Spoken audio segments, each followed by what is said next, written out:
Good afternoon, everybody. Thank you so very much for joining us on this beautiful Tuesday. I don't know if it's beautiful at your place, but it's kind of rainy here. But you know what? We can be inspired. We can be inspired by travel and think that we're someplace else. Well, welcome to Speak Up and Empower with Real Talk Travel. And we definitely have an adventure that's waiting for you. Just to give you a heads up about Speak Up and Empower, it's an online membership based community that is centered around people who are experts in their field and they really envision something better for everybody. And I'm with Real Talk Travel, and obviously, travel can empower you, it can really infuse you with so many beautiful things, especially when you take the time and experience travel, not just visit, but experience. So today we have a special guest, Audrey Diamante, and she's with Audrey, Travel with Audrey, right? Travels with Audrey. Yes. And she's going to take us on a beautiful adventure. I don't know if you're a foodie, but I'm definitely a foodie. And we're going to visit. And where are we going, Audrey? Take it away. Well, thank you. We're actually going to be going to Italy. I'm sure it's on, most people have gone, and if they haven't, I'm sure it's on their bucket list. Yes, for sure. So, did you want me to take it away? Yes, right. Anyway. Well, hi, everybody. For those of you who are joining us, thank you for taking the time to be with us today. And if you have any questions, please let Susan know if you're on live with us. And she'll let me know, as I can't see the screen other than the presentation. And I'm sure she'll let me know at the end of the presentation. Absolutely. So what we thought about, Susan and I, when we were chatting, is we thought that we would share with you, of course, food of Italy, the foods of Italy. Most of us, when we travel to a destination, as I'm a foodie person, just like Susan, that's one of the most important things that I put on my list of things to do. So I will always research a destination. I will look for some of the most unusual and the best places to go and eat.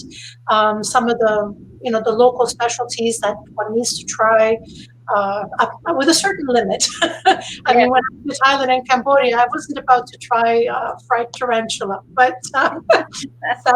in general, I mean, that's food is part of the local culture, and it's also a great way to come back with a lot of wonderful experiences, because it's also a great way to connect with the locals. Um, And that's the key, isn't it, Audrey, is to connect with the locals, and then you really can experience the country that you're visiting. Exactly, exactly. Because we all know that if we're going to go someplace, we have a list of the sites that we want to see. So for Italy, for example, like we were talking about, people, a first-time traveler will go to Venice, will go to Florence, will go to Rome. I mean, that's on the bucket list, and it's only natural because there's a lot of history in these three cities, but they're not emblematic of a culture. So you're not going to really find the true Italy in those three cities. As a matter of fact, I was talking to my guide who's from Florence the other day. We were chatting, and basically, she was getting tired of taking people or groups into Florence, because Florence, just like Venice, is a small Disneyland. If you look at downtown Florence, they do not cater to any locals. So you're not going to find a Florentine person in downtown Florence. You're not going to find any restaurants that are catering to the locals. It's all geared for tourism. And so you're not going to find the local Tuscan culture in the city of Florence. Yes, you're going to find great art, and you're going to find history, and you're going to find great shopping. But if you really truly want to connect with the locals and experience the local culture, you really need to get out of the areas that are most famous. Oh, that's interesting. That's good for people to know that, right? Yeah, So if they want to get immersed. yeah. So any downtown core is going to be geared towards tourists. So that's why right now, if you were to see pictures, they would be all boarded up and all closed. But if you go into a certain neighborhood that caters to the locals, their stores are still open and they're still walking around. And depending on what their level, of course, with the pandemic, what their level of restrictions are, what they're doing or not doing on a daily basis. So more accessible. Mm-hmm. So, in order to understand Italy, or the culinary side of Italy, one actually must know its history. So, I'm going to go to the first slide over here. So, the Italy as a as the area, geographical area of the world, is a very old country, and the peninsula was fought over, invaded, ruled over from neighbors in all directions, from Attila the Hun to Hannibal to the Austrians, the French, the Spanish, the Ottomans, and the Saracens. So when you're looking at Italy, it's actually a very young nation. It was formed, the last part of the reunification of Italy was in 1871. So the unification of Italy started in 1861, started with the Kingdom of Savoia, and so the kings of Sardinia, basically, who started to, piece by piece, reconnect the Italian peninsula under one country, under one banner, so to speak, under one nation. So at the time, you still had the Austro-Hungarian Empire. You still had the Kingdom of Naples in the south, which was ruled by the kings of Spain, the Bourbons. And so when Italy was unified, so and also it had three capitals. So when Italy started its unification, the first capital of Italy was actually Torino, or Turin in English, which sits in the region of Piemonte. And that whole area, actually parts of France, fell under the Kingdom of Savoia. So if you go to Nice, or if you go into the southern uh, part of France, that used to once be Italy. Hence, there's a connection there culturally as well as food and language. Then, if you're going into, sorry, I lost my train of thought there. Then, so Torino, Turin was the first capital. Then, the second capital was actually Florence. So in 1865, Florence became the capital of Italy. And as a matter of fact, at the time that Italy was getting unified, there are still to this day, and at that time, 34 languages spoken in Italy. Everybody thinks that when they go to Italy, they will only hear Italian, or only Italy is spoken. No, Italy was the Italian language was actually the Tuscan dialect. And so that was adopted as the main language for Italy. And so everyone in Italy speaks Italian, but there are 34 other languages spoken, including the one where my husband is from, which is Friuli, Venezia Giulia, which is in the northeast of Italy, and they speak Friulano, which is a language of its own, not to mention all the dialects. Wow. So, Interesting. so that alone, so there were, and I'll show you the map here. And actually, just to go on for another thing, I mean, when we think about Italy, we of course know about all the famous foods, right? From olive oil, balsamic vinegar, prosciutto, wines. But here in America, we only really experience only a fraction of the diverse products and dishes, right, that make up the cuisine of Italy. So, in order to understand, here's the map I put on here to kind of understand the history of Italy. So, you can see here in blue the Kingdom of Sardinia, right? You can actually see the city of Nice sits Right. in the blue section, right? So, that whole area there was part of Italy, right? And then you had the Republic of Venice on the right-hand corner, which included the region of Friuli Venezia Giulia. And if you come down Istria, which is part of Croatia today, which was the Austrian-Hungarian Empire, and if you go down all of the Dalmatian coast, belonged to Venice. So if you travel anywhere in Croatia, you're going to have the famous lion, the St. Mark's lion, which you find in Venice on a lot of structures and buildings. And that's why when you go to Croatia, you have a feeling that you're actually in Venice because it used to be part of the Republic of Venice. And then if we come down a little bit more, if you've been to Tuscany, that was under the Grand Dukes, the Medici. The Medici were the Grand Dukes of Tuscany. And so that area there. Now the Papal States are in light purple. And so you can see it goes from Rome all the way up to Ferrara, which is now part of Emilia Romagna, that region there. And the Papal States were the last ones to fall. So Rome, so the first capital was Torino up on the top, then it went to Florence, and then the last one was Rome, and that became the capital in 1871, which was the end of the unification of Italy. And then you have in light brown at the bottom here, you have the Kingdom of Sicily, which really comprises quite a number of regions today from Puglia, Basilicata, Calabria, Campania, Le Marche, Abruzzo, Umbria. Um, Sorry, Umbria was part of the Papal States, but so Le Marche, Abruzzo, Puglia, Basilicata, these were all, and Sicily, were all part of the Kingdom of Sicily, which were ruled by the Spanish. So you can see that all the influences. So if you're traveling in the northwestern part of Italy, you're going to have a food that is reflective of both a mixture of French and Italian. If you go to the northeastern part, you'll have a lot of Austrian influence in the food. And if you go down towards the southern part of Sicily and Italy, there you'll have a lot of influence from the Maghreb, which are North Africa, and the Greeks, because if we're not going further back into history, this whole part, the southern part of Italy, used to be part of what we call Magna Graecia, which was Greece. And so you can imagine that out of all these fiefdoms and duchies and sections ruled by foreign nations, because at one time the Republic of Venice was ruled by the Austrian-Hungarian Empire, um, all of these were then amalgamated together and now today comprise 20 different regions. So not only when you travel through Italy do you have 20 different regions today, so if we go to the next slide over here, in the northern part over here, so from Liguria, the whole from basically the Mediterranean basin, so the Tyrrhenian Sea, all across over to where Trieste sits, is all Alps. It's all mountains.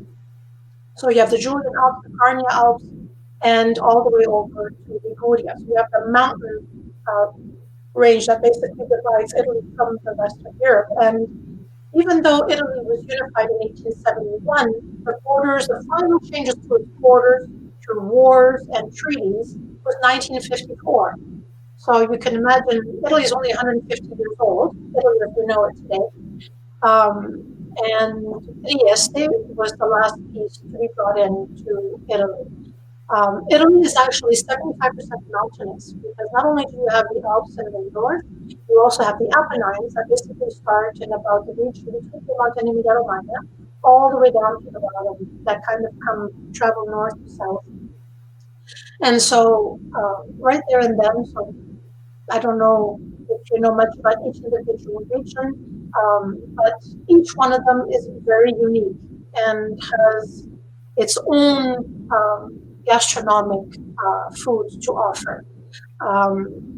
So let's start here. So basically, the first thing I tell my guests is that as a gourmet traveler, you can spend weeks exploring Italy and not really, without venturing out of one specific region, really, right? So there's so much to discover.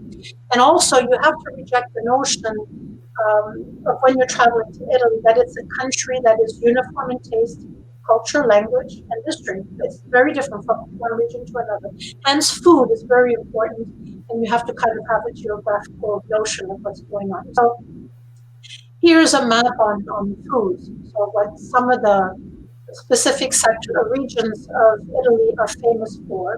So for example, in Piemonte, which is up here in the light green, they're famous for truffles, the Barolo wine, veal. So vitello tonato is something that we make, which is sliced roast veal with a tuna sauce, because tonato is tuna, so vitello tonato. If you go into Lombardia, so Milan and further south, you have famous dishes like ossobuco, risotto. If you're going up into Trentino Alto Adige, which is that blue area up on the top, some of the foods that you can have are, I'm sure most of you know what the apple strudel is, but they also have panettone, which are actually the same as the knödel for the Germans or the Austrians. And I have some pictures, so I'll go through those with you in a minute. And they have speck. Speck is one of my favorites.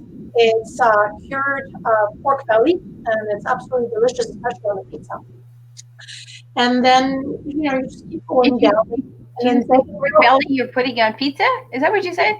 I'm sorry. Yeah, yes. There's one of my favorite pizzas is speck with ricotta affumicata. So slices of speck with a ricotta, which is basically smoked. Oh my God, out of this heaven. Can't find that here. So Well, I uh, love their pizza over there, so it'd be interesting. Yeah. yeah, the only problem is though pizza is not created equal. There's many different kinds of pizzas. Yeah. Everything from the very wafer thin kind of pizza to the typical Naples pizza. Now Naples is the area to have pizza, so that's another thing that, in terms of a travel through Italy, that I will go through in a minute. What's very important is depending on the region you're in, not only should you be eating seasonally, but you should be eating regionally.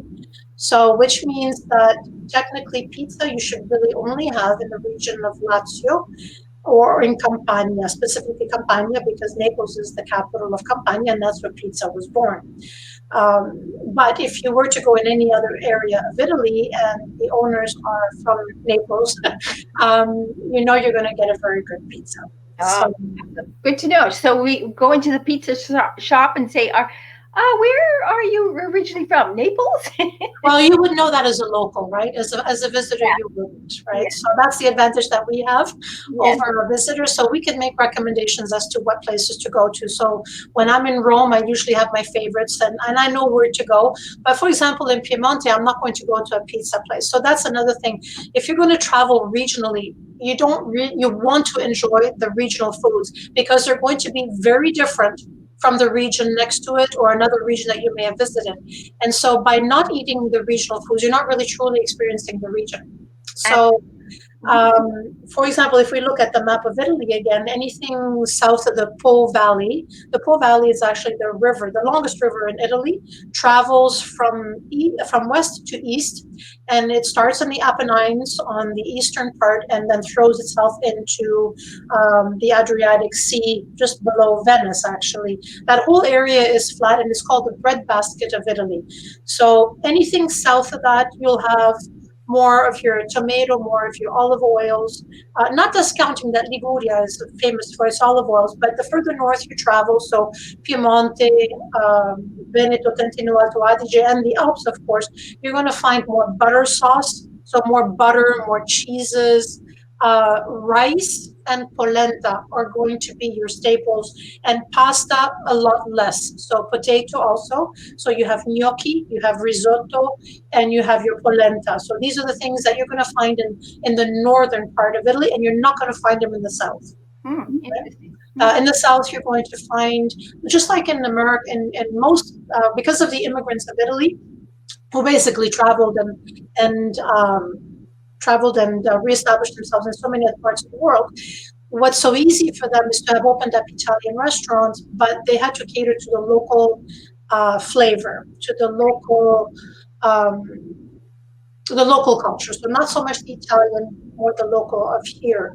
So what you will find here in an Italian restaurant is not necessarily what you're going to find in a restaurant in Italy. A lot of people don't always realize that garlic isn't a big food item in Italy. You'll very rarely find garlic unless you're in the region of Campania. Um, and so that's one thing. There's certain dishes that people think because they find it here in a restaurant that they're going to find it in Italy, but it's not an Italian invention. So Oh, you're not going to okay. find it in Italy. The other thing is a lot of people have a hard pasta is just a discussion all on its own because depending on the sauce, you have to choose a certain kind of pasta. And you have your fresh pasta and your dry pasta. And again, they're both very different. You have your egg-based pasta, you have your wheat-based pasta, your germ semolina pasta. I mean, there's over 400 different kinds of pastas.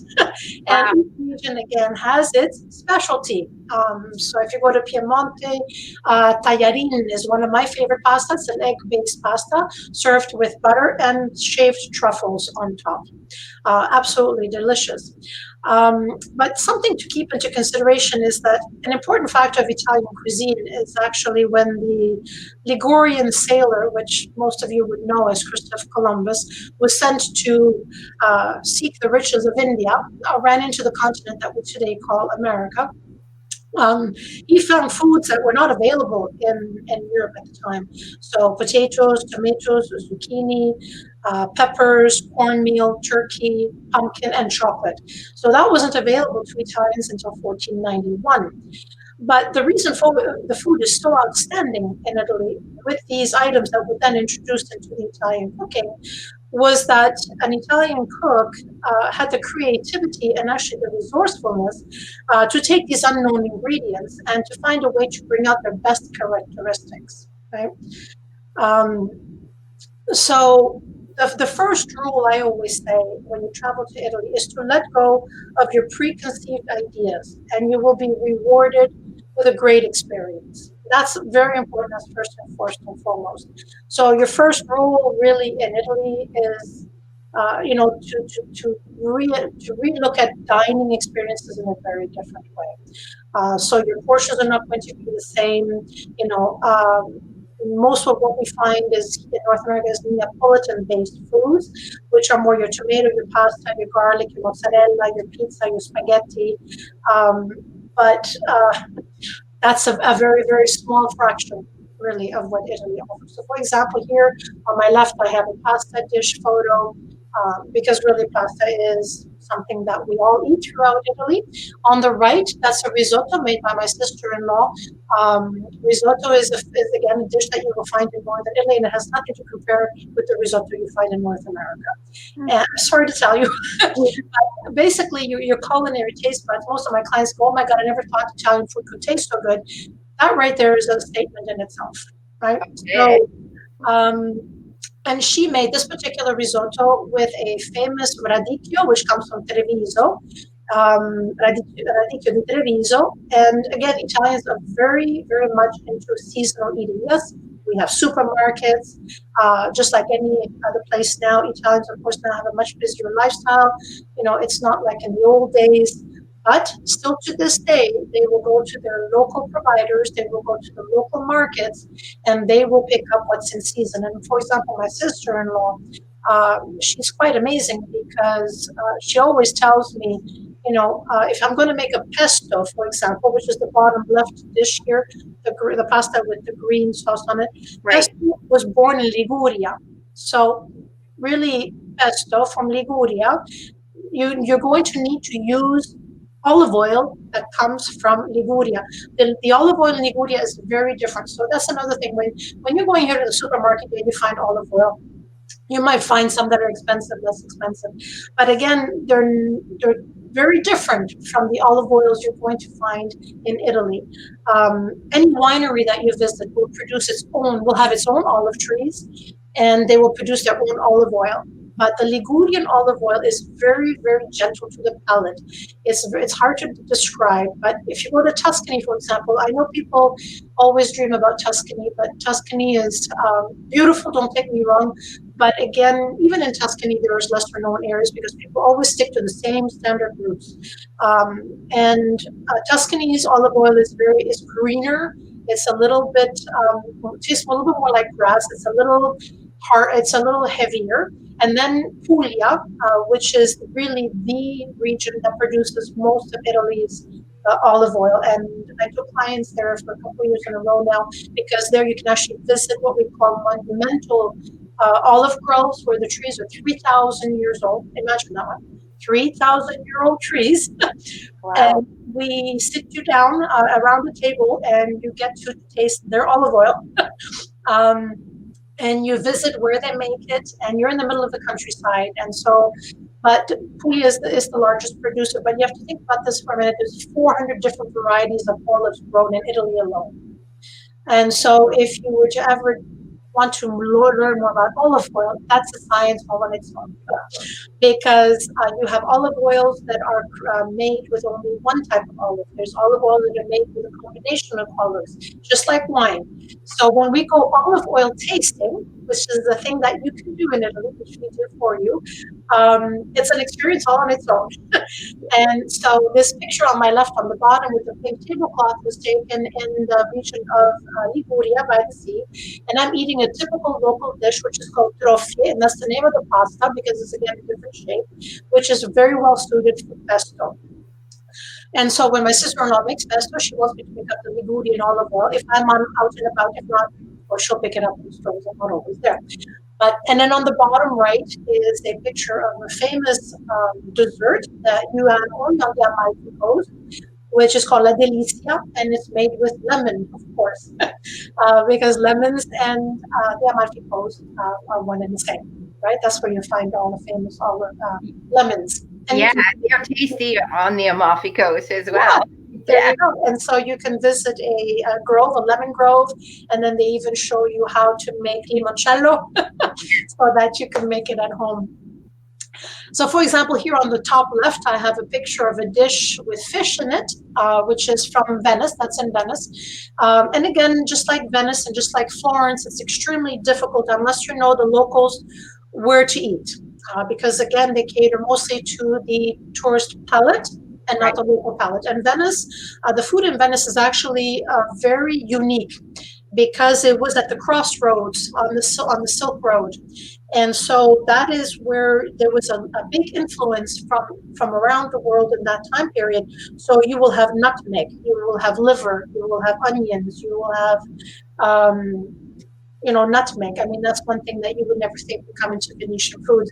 But they have spices that they have in their foods that are unique to the rest of Italy. But again, you're not going to find it in a restaurant that caters to tourists. But Venice is very big on seafood because, of course, it's right on the Adriatic. Right. And so they have that big fish market downtown Venice. That is open early in the morning, and it's fun. It's fun too when you travel to check out the local markets as well, because that's where the Italians also do their shopping. Because that's if you see, for example, if you go to the market and you see a lot of asparagus, oh, must be asparagus season. So when you're going to go to the restaurant, you're going to order something with asparagus because it's not going to be on that menu anymore in a month time when asparagus is no longer in season. Unlike us here, if you go to the menu, you'll have stuff available 20, 365 days out of the year. In Italy, that's not the case. Well, it So would certainly be fresh, wouldn't it? exactly, Using it exactly. in And season. by law, because Yeah. they want to know what's in their food, by law, if you open up a menu and next to a specific fish group, it will say frozen. They have to do that by law because the Italians, not the tourists, want to know if it's fresh or frozen. Ah, okay. Right? So that's something to keep in mind. And then here on the top right, I have a picture, of course, of gnocchi, which is made with potatoes and flour. And then here on the bottom left is the knödel in a soup, which is actually called canaderli, in the region of Friuli Venezia, in Trentino Alto Adige, so in the very northern part where the Dolomites are. Okay, Hmm. where they speak also German and Latin. Just like in Aosta, which is the region on the north west of Italy, they also speak French and sort of like a patois, like a local French dialect. So that's some of their specialties where Speck comes from. And then on the bottom right is the region where my husband comes from. So on the left we have of the plate, we have frico, which is absolutely delicious, which is you won't find, like I said, these things in any other region of Italy. You have to eat regionally and in season. So the frico is a combination of potatoes with montasio cheese, which comes from Friuli. And then on the right hand side, you have polenta, which is made from cornmeal. And this is a great accompaniment to things that come in a sauce or a stew, that kind of thing. And so polenta is very big in that region. Here on the left hand side, I have my clients who are going on something. I'm very proud of my clients because when you're looking to travel culturally, you're looking to step out of your comfort zone. Right. You're truly a traveler versus a tourist. And these clients had been to Italy several times, and they said to me, "Audrey, we want to see stuff that nobody else gets to see. We want to do things that nobody else, or very few people, because tourists from different parts of the world travel differently, and so they wanted to have the experience that most North Americans would not be looking for. And so I took them to the region of Piemonte. Now they started off in Rome, and we traveled up for 2 weeks together, and it was an awesome trip. I call it the Italy off the beaten path itinerary. And we finished in Piemonte, and here, because Piemonte is very well known for its raw meats. So if you like steak tartare, like I do, I grew up eating raw meat. So for me, and Americans tend to not understand the concept, but as a European, you would because you grow up with that. Because also French eat raw meat, like steak tartare. And so in Piemonte, they're very well known for their breed of their bovine breed, which is specifically raised for this reason. And so here we're doing a wine tasting with raw meat. So instead of doing a wine tasting with cheese or cold cuts, we're doing tasting to raw meat. And so they're having a ball, and they first looked at me and said, "We're doing what?" So I got a good chuckle out of them and a funny facial expression. And the end, they actually said, "You know what, Audrey, this was awesome. This was not what we expected." Right. Yeah. And so, they got to do that. Now, on the right hand corner, of course, there's the whole story behind coffee. How to order your coffee, where to order, where to sit. That's a whole other conversation. But for example, here, what I have with my coffee, and us Italians prefer to drink our coffee in glass. So, for example, my husband will drink his espresso in a glass little cup, and I drink my cappuccino or my latte macchiato in a glass cup as well. And since we're in my husband's region there on the right hand side, I'm eating a Kupfen. A Kupfen is like a donut with usually an apricot or a raspberry filling, also a cream, kind of like a custard filling, and Oh, that's very emblematic of the northeastern region of Italy. You're not going to find it anywhere else. Um, Bottom left, again, that is a beautiful plate that was presented to us after we finished our tour. Here you can actually see where those little red uh, peppers are. That is vitello tonnato. So you have the slices of veal with the tuna sauce on top, and of course different kinds of cheeses and different kinds of cold cuts. And then on the bottom right is one of my favorite Italian desserts, which is panna cotta. Um, yeah, that's tasty. yeah. Ah, gelato. Yummy. Well, again, gelato is another conversation altogether. How to find the best gelato, where to go buy it, and what to be on the lookout for. So that's why I put those two pictures here. So the top left one is a gelato place, which when you look for it, it says traditional or it says homemade. And what you want to look for when you go into them is exactly what you see there. You don't really see the gelato. They're inside a pot in the counter covered with a lid. And that is your real gelato. So when you ever watch them and they take the gelato out of the pot, they have to kind of move it because they don't have all those oils and all those additives. There's no color, right? So they have to move it around with there's a certain art to it, hard on the wrist, before they put it on your cone. If you look at that picture on the bottom left, these beautiful mountains of gelato, yeah, they look beautiful, but I wouldn't touch them with a 10-foot pole. This was taken in Florence, downtown Florence, and there's a ton of these. There's a ton of these. Some of them have these weird displays of all this other stuff on top. It actually is disgusting. I'm sorry in comparison, but these are full of additives, full of color. You don't want to touch them. Unfortunately, tours line up and there's no tomorrow because they haven't learned the difference between good and bad. Well, Uh, that's good right? that you're explaining that. So we got to look for the covered over gelato versus Exactly. the mound of colorful ones. Right? Exactly. And the big trick on that one also to remember is that, for example, if you like pistachio, which I love, pistachio gelato, it's going to be almost brown in color because really, if you look at the nut, there's a lot of brown in a pistachio nut, Exactly. right? There's not a lot of green. Right. So if it's too green, they've put stuff in there you don't want. Yeah. Okay. And so, of course, on the top right, I have a picture of the famous prosciutto. But in Italy, there's two types of prosciutto. You have prosciutto di Parma, which comes from the Emilia-Romagna region. And then you have prosciutto San Daniele, which is also famous, which comes actually from the region my husband is from. And actually, San Daniele is the town my husband's father is from. And so it's a slightly different way of curing the meat. but some people are partial to one versus the other, depending on what you prefer. But you can visit in both areas. You can visit a prosciuttificio, and we do that with our clients, and we take you and see how the production of the prosciutto is done. And of course, and a tasting after that. And then, of course, here on the bottom right, I have the olive oil, but I've already spoken about that. Then here on the bottom left is a picture actually of the speck I keep talking about. So speck from the area of Trentino Alto Adige, which also you eat in Friuli because it's made in the Carnia Mountains, which are in Friuli. And you can see it here on the bottom, already cut up for you in chunks so that you can take it home in slices. So that's speck. And then, of course, on the bottom right, we have the beautiful pastries, which you find in the north because of the Germanic Austrian influence. Um, and then on the top right, we have the beautiful wheels of Parmigiano Reggiano. So Mm. Parmigiano Reggiano, of course, is a famous cheese, but it's nothing compared to what we would call Parmesan, which comes out of a green shaker bottle. Yeah. This cheese is cured for 12 months. There's a whole science behind it. It's fascinating to learn about that too while you're there.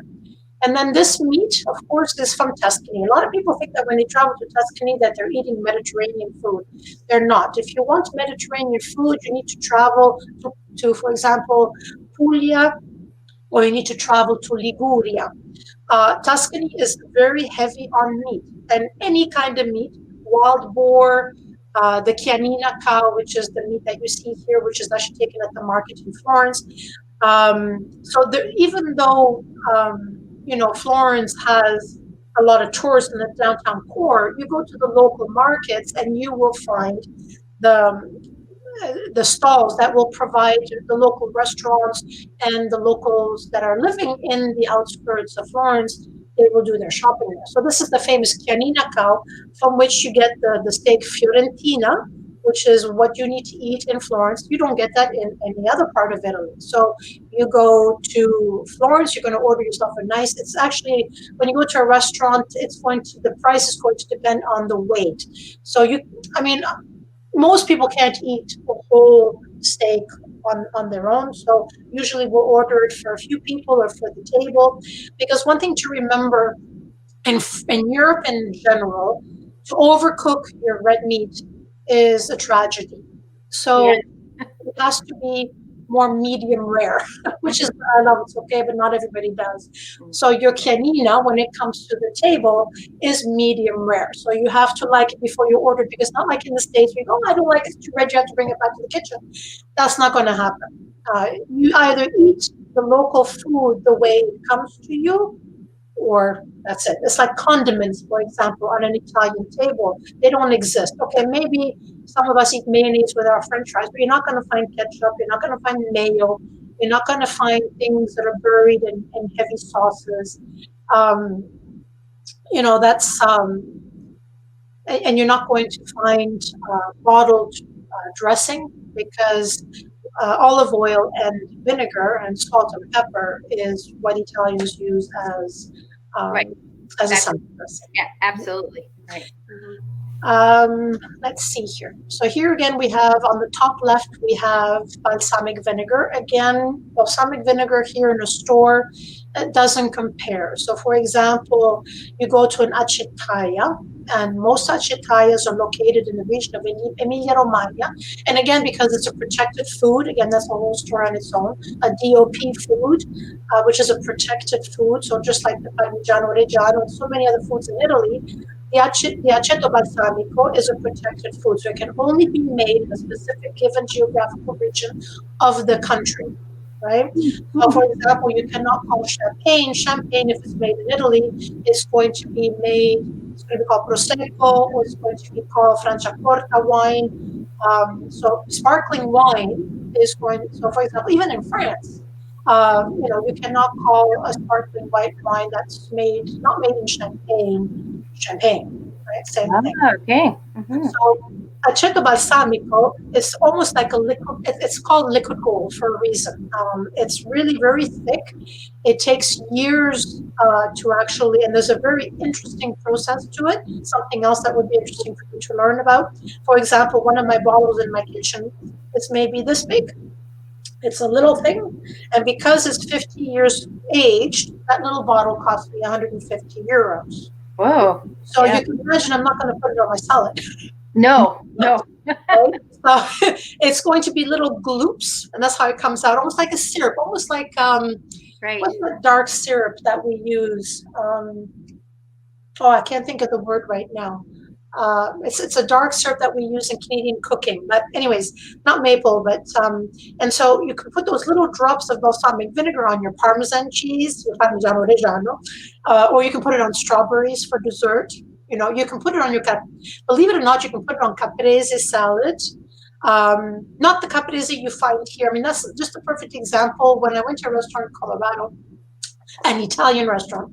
I wanted a caprese salad for lunch because I was in a hurry and I wanted something simple. And she said to me, "Well, what kind of caprese salad would you like?" And I said, "Well, there is only one kind." And she said, "Well, no, we have the one with the garlic and we have the one with this." And I said, "Then you're not an Italian restaurant." I actually ended up in an argument with the poor lady because it wasn't Italian. Caprese salad is very simple. It's mozzarella sliced, tomato slice, some basil, some olive oil, some salt and pepper, and if you'd like, a little bit of balsamic vinegar dropped on top. That's it, Yes. right? So, anyways, that's just to make a long story short. But then on the right, top right, we stop in the region of Campania, south of Naples, in the area of Salerno. There is a beautiful Greek ruin called Pestum. Most people don't realize that there's actually beautiful Greek ruins to be seen on Italian soil, other than in Sicily. And this is where you find the famous mozzarella di bufala, which is mozzarella made from water buffalo. And the kids on my tours are the ones that really love that stuff because they get to pet the little baby buffalo. So, Oh, anyways, so you have different kinds of mozzarella cheeses made from the water buffalo. And so that was our tasting. Bottom left, I'm sitting in Piemonte, and actually the town of Alba, which is famous for truffles. And Piemonte, by the way, is where Nutella was born. So Piemonte, if you go to Torino, which is the coffee capital of Italy, other than Trieste, on both opposite sides, Trieste is Il Cafe, Torino is Lavazza, beautiful historical coffee houses that you can go to, but they're also famous for their chocolate. And so Nutella, because hazelnuts grow in Piemonte, that's one thing that you do there. Visit hazelnut farms. But in Alba, which is the town, the truffle town, I am having this famous tagliarin, which is that yellow pasta made from egg and with the shaved truffles on top. And then there's my pizza I was telling you about on the bottom right. yeah. Yeah, Yeah. the sliced speck and the ricotta affumicata, so smoked ricotta. Yeah. So here are just the different views, you know, of places that are off the beaten track. So, for example, on the top left, this is a hotel, that a very small boutique hotel in the wine area of Valpolicella, which is northeast of Verona, northwest of Verona, sorry. And these are basically the hills, the vineyard covered, the vine covered hills in front of you. You're sitting on your terrace here with that beautiful view. And on the right, it's actually a wine tasting at that particular boutique hotel because they're also a winery. Awesome. Bottom left, we have Asolo, a town which is about an hour north of Venice. It's called the town with 100 views. It's absolutely gorgeous. It's right at the foothills of the mountains. Again, not visited by many North Americans. Bottom right is grappa. So when you're having an Italian meal after your dinner, you're going to have a digestif or digestivo, because an aperitivo is you have that before your meal. So mixed cocktail drinks you don't have during your meal. Italians will drink either wine or water, and most of the times frizzante, which is the sparkling water. But before your meal, you have an aperitivo. So that could be the spritz, and there's many other Negroni. There's many others because many of those liqueurs are made, of course, in Italy, in the northern part of Italy. So Lombardia near Milan and Piemonte is where those come from. And Hmm. the vermouth and the martini, they all come from that area. And then you have grappa, and grappa is mostly all of northern Italy, is where you'll find the distilleries. And grappa is what is made after the process of winemaking. It's just like your balsamic vinegar is made with must from the grapes, right? The Right. grappa is made from the leftovers also of what was used to make wine. And so again, grappa is a whole other thing. There's a distillery. There's a number of distilleries that you can go visit in northern Italy to enjoy um, the the tasting. So I take my clients to a tasting, and one of them actually said to me, she said, it was a woman on top of it. She said, I never knew grappa was so diverse and had so many options. Most people just know of one type of grappa. Um, and as Italians, like my husband, for example, he will drink his espresso with a shot of grappa. And so that's grappa. Cool. I just wanted to check on something here. So, for example, remember I was telling you about Italians, right? They, just like my sister-in-law, they're probably the most geographically educated food people. So not only does she want her, when she's making pesto, use olive oil from Liguria, but for example, they will want, when they go to the market or the store, they will look for potatoes from Abruzzo, onions from Calabria, oranges from Sicily, peppers from Piemonte, cherries from a town called Marostica in Veneto, lentils from Umbria. And so, because they understand the soil and the climate actually affects the flavors of your food. So, it's an interesting concept that most of us don't know, right? Just like the air that cures the prosciutto of Emilia Romagna, where the prosciutto di Parma is made, is going to be different from the air where the San Daniele prosciutto is cured. So these nuances are what make the difference, right? Sure. So I think I've already covered this. And here I just have pictures of different markets. Here I took a picture on the left-hand side of an indoor market, which is near where my sister-in-law lives up in Friuli, Venezia Giulia. And I walk into these places and I'm just flabbergasted because we think we have big supermarkets. And we think we have choice. I mean, you go there, that whole section there that you see on the picture, that's just cheeses and coconuts. Wow. Just cheeses and coconuts, eh? There's nothing else there. I would be there for hours. I know. That's what happens to me. I wander around and and then I start picking up stuff. But then you also have the small purveyors, right? The small guys like on the right hand side. And something in Italy, when you do go to a store, they provide you with gloves. You never touch the food, and that was before COVID, by the way. Right. So you don't touch the food, you put your gloves on and you pick up whatever you like. And that's if you don't have somebody behind the stand at the market. If you go to a market and you have somebody behind the stand, God forbid you touch it as well. You have to ask. You say, I would like Yeah. this one, this one. They will touch it for you. And again, this is pre-COVID, right? And then you wait and then you go to the store. So here there's a couple of different markets here. Markets are, again, a great way to connect with the locals, a great way to see what's in season, a great way to pick up stuff if you don't want to eat in a restaurant that night. A lot of my clients like a nice big lunch, and then for dinner, they just want me to take them to a store. They want to be local they want to be local. They don't want to always just sit in a restaurant.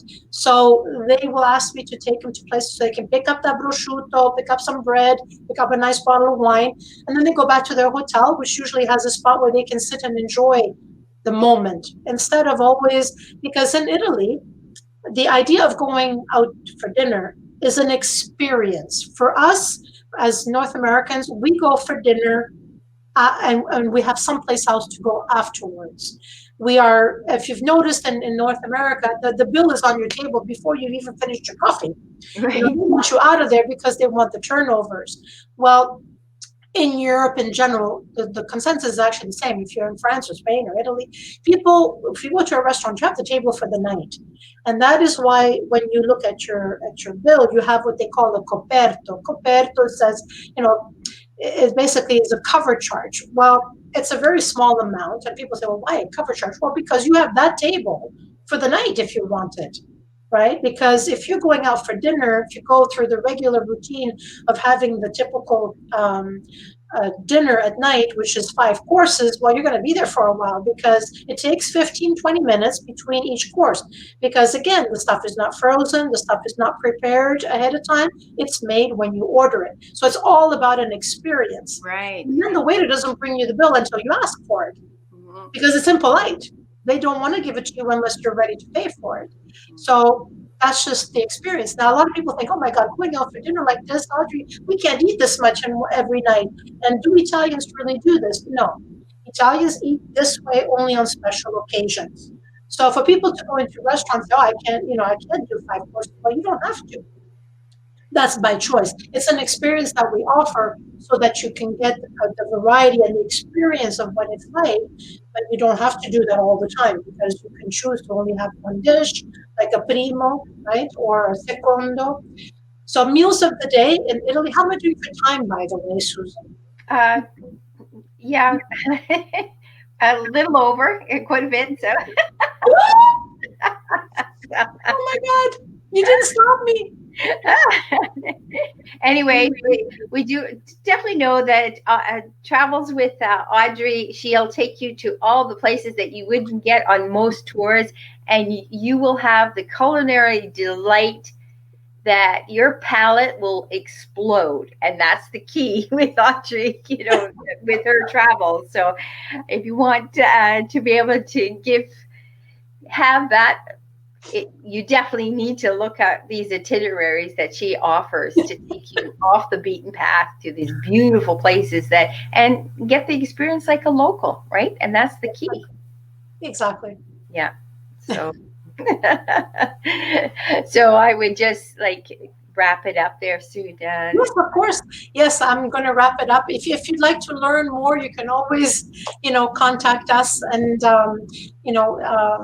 slow food, the slow food movement, which I did not cover, is, something that was born in Italy, and now you'll find that everywhere throughout the world. And slow food basically means not slower in a restaurant, but slow food is the opposite of fast food.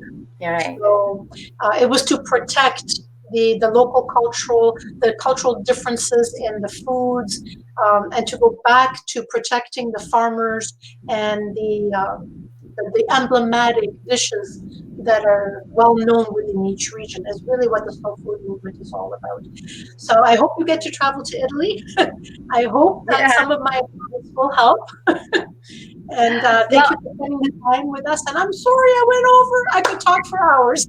That's all right. We're just gonna remove this, and we can pull you up, and then there you're on the screen now, so that everybody can see. But we appreciate that because it's good to know, like when you're traveling, it's not just about going someplace; it's experiencing it.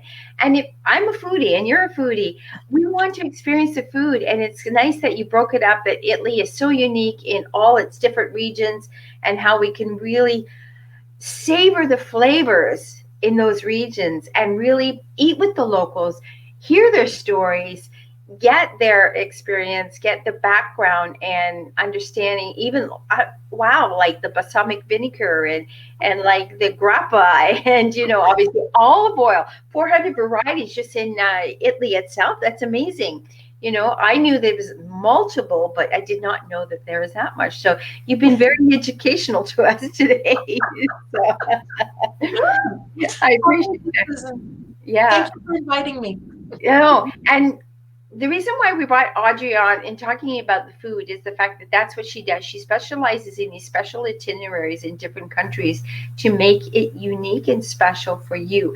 And since there's so many of us as foodies, that's why we thought we'd talk about the food and the wine and what Italy has to offer that more people do not know. So we kind of went behind the scenes, and we really appreciate that. So thanks everybody for dropping and staying with us today with Real Talk Travel.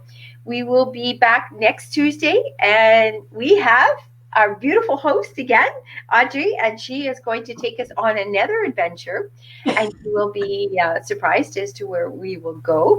But everybody stay safe, healthy, and keep smiling, and don't stop dreaming. Travel will happen, but get inspired. Let travel inspire. Travel can rejuvenate you and empower you. So that's why we keep talking about we're soon going to be traveling. So everybody take care and enjoy and be safe.